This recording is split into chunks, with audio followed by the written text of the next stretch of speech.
In this HVACR training video, we're going over 4 scenarios in which I am changing the refrigerant charge level and we're measuring our pressures and temperatures up close in order to determine if we're extremely undercharged or slightly undercharged, correctly charged, or overcharged coming up.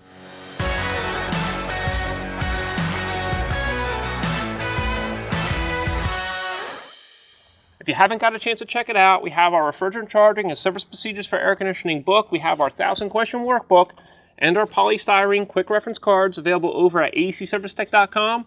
Now we're going to check the charge. So now we're getting ready to hook up, and we want to make sure that our hoses are connected and our handles are shut. We're also going to have our yellow service hose. We're going to have the manual low loss valve in the off position. What we're going to do first is we're going to connect both our high side and our low side in. We already have our temp meter taped on with the K-type temp sensors here and here. So let's go ahead and hook this on.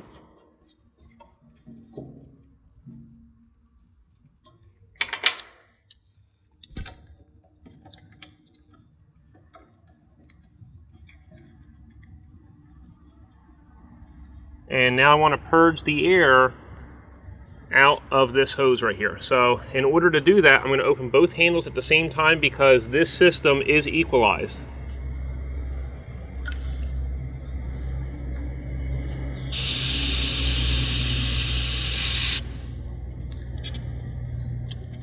Now we're going to make sure to shut these handles again because you don't want to turn the system on with these handles open because you'd have the liquid refrigerant traveling right into the vapor line and heading right into the compressor, which would damage it. So now we have our air purged. Before we turn this system on, in order to check the refrigerant charge, we want to check the airflow at the indoor coil. We want to make sure that it has enough airflow for this unit. This unit's a 3-ton system, so we need 400 CFMs per ton, so we need 1200 CFMs as well. We want to see what type of metering device is in the indoor unit. So in this case, we have a thermostatic expansion valve mounted right at the inlet of the indoor coil. So we know that we're going to be checking the refrigerant charge using the subcooling method. And so now we're going to turn the system on, let it run for about 5 to 10 minutes, and check our refrigerant charge. So the system's been running for about 10 minutes now, and we measure a pressure of about 260 psi. If we were to bring that into the R-410A inner ring, we read about 85 degrees on the pink inner ring. So 85 degrees is the temperature of the refrigerant in the middle of this outdoor coil while the system's running. On the liquid line over here, we have 85 degrees. So literally we have 0 degrees of subcooling because subcooling is the saturated temperature in the middle of the outdoor coil minus the line temperature where the refrigerant exits the outdoor coil. And so we have no subcooling, so we are severely undercharged. And if we have no subcooling, then that means that we don't have a fully liquid refrigerant heading to the indoor thermostatic expansion valve. So if we don't have fully liquid heading in, then this TXV, the metering device at the indoor coil, cannot do its job properly. And so we need to search for a leak on this system in order to find why the refrigerant charge is low before we just add the refrigerant into the system. But also let's just take a look at the total superheat. And so we have a pressure of about 105 psi. We bring that into the inner ring for R-410A, and we measure a saturated temperature at the indoor coil of about 33 degrees. So we are 1 degree above the humidity crossing that indoor coil from freezing. So if we have refrigerant that's 32 degrees in the indoor coil, what's going to happen is the humidity in the air that's crossing the coil will freeze under the coil and turn into a solid block of ice. So if we are severely undercharged, that indoor coil could freeze. And so let's just measure what the superheat actually is right now. So the temperature on the vapor line is about 52 degrees, 52 minus 33, and we have about 19 degrees of total superheat. So that means that the TXV cannot do its job properly because the TXV should be able to hold a total superheat that's lower than 19 degrees for sure. And so this system is severely low on refrigerant. We would have to add refrigerant into the low side while the system's running, while monitoring our subcooling. And what's going to happen is as we add refrigerant into the system, we have our pressure and saturated temperature is going to increase, and then our temperature on the liquid line, that's going to decrease, and the spread is what's going to give us our subcooling, because up on the outdoor rating plate we have a target subcooling of 9.7 degrees. Presently we have 0 degrees of subcooling, so we are very undercharged.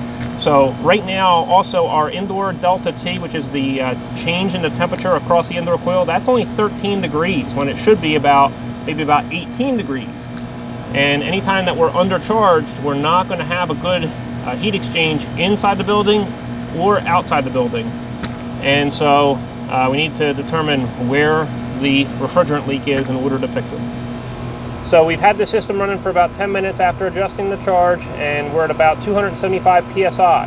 If we were to bring that into the saturated temperature of R-410A on the inner ring, we're right below 90 degrees. We're at about 89.5 or so. And so if we take 89.5 minus 84.5, we have 5 degrees of actual subcooling. And so we are undercharged right now, just slightly undercharged, and we see that our vapor saturated temperature is above 32 degrees. We are at 109 psi on the vapor side, and if we were to bring that into the R-410A saturated inner ring for the indoor evaporator coil, we're at about 35 degrees. And the temperature on the suction line is at about 50 degrees, so 50 minus 35, we're at about 15 degrees of total superheat. So the TXV is doing its job properly. We're just slightly undercharged on the liquid line. So our delta T might be just a little low inside. So we want to add refrigerant into this system, into the low side a little at a time while the system is running, in order to raise our subcooling. What's going to happen is, as we add refrigerant, this vapor sat temp is going to rise, and this temperature is going to fall a little bit, and that's going to give you a little bit wider of a spread to get a higher subcooling. So this system's been running for about 10 minutes after I adjusted the refrigerant charge, and if we were to measure the pressure, we're measuring about 295 psi, and we bring that into the R-410A saturated inner ring. We measure 94 degrees as our saturated temperature in the condenser coil. Our temperature on the liquid line is 82 degrees, so we take 94 minus 82, and we're left with an actual subcooling on the liquid line of 12 degrees.